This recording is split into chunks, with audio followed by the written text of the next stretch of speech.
Hi, John Brickman with HR Collaborative, and I'm so excited to be here today with Kim LaMontagne. Kim is an international speaker, trainer, and author, and a leader in the topic of mental health in the workplace. Kim, welcome. And for our viewers here today, why is mental health in the workplace such a critical topic right now? Well, thank you so much, John. I appreciate that introduction, and it is an honor to be here. And mental health in the workplace, it is an urgent priority. I myself know from the lived experience as a high performer in the workplace, I suffered in complete silence when I thought I was the only person who was living with a treatable disease.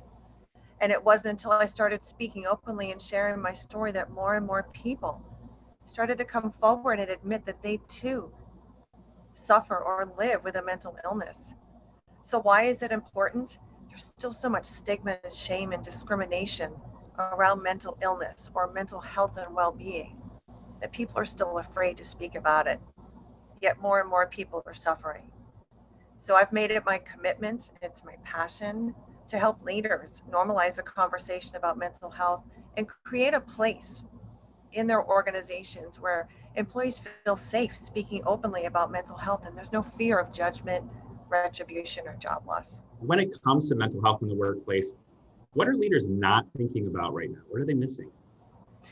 What they're missing is that employees need to feel safe, seen, heard, and understood, and that it comes from the top.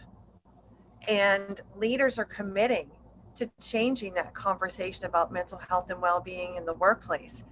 But what's really missing is that human connection and really illustrating to the employee what their level of commitment is in terms of investing in teaching their leaders how to create that culture where people feel safe speaking openly. When employees engage in treatment after they've opened up and they're seeking treatment and they're getting better, they're getting healthier. That's a positive thing for the employee, but we all know that a healthier employee is a more engaged employee as well.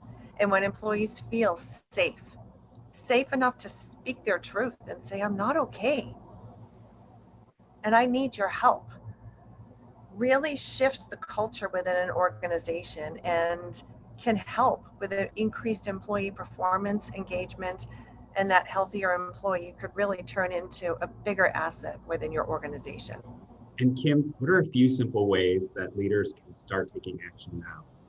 So, number one, it's recognize the amount of people that could potentially be living with undisclosed mental illness, substance misuse, or any other heavily stigmatized illness or disease. And then it is really identifying how do you start to change that culture? And again, it starts at the top. It starts at the top by taking a broad look from the CEO perspective as to how do I communicate to my employees that they matter and that I am committed to decreasing stigma and discrimination in the workplace by teaching my leaders what mental illness is and what it is not. And then how to identify those key signs and symptoms that employees may be displaying and teaching those leaders what to look for and maybe who to look for. My personal experience is that I was a top performer my entire corporate career. My top performance hid the fact that I was suffering in silence. So how do we teach our leaders to spot those chameleons in the workplace like myself? And I do not teach in my corporate training, I do not teach leaders how to become counselors, but what I do teach them is how to feel confident that they have the skills to identify people who need help, to engage in a conversation that has zero judgment, and to crosswalk them to the right resources that can allow them to step on the road to recovery, whatever that may be from.